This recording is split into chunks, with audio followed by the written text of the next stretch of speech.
Alright, this is the second night of me coming out to see these cicadas. It's like 12:30-ish at night.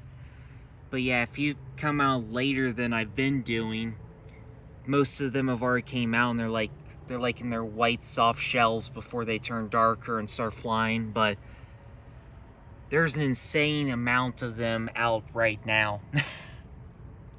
Yeah. Oh my gosh.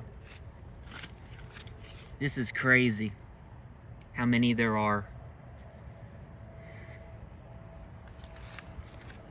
Wow.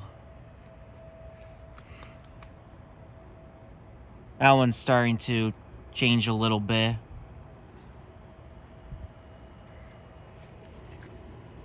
There's another one right there. Wow. They are literally all over the place.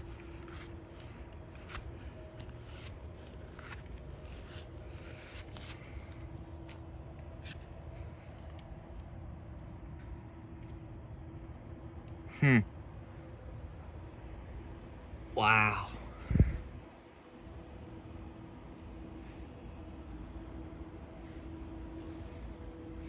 Whew.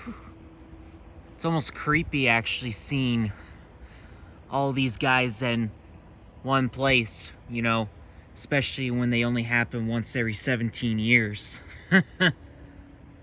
This is literally something else. Wow.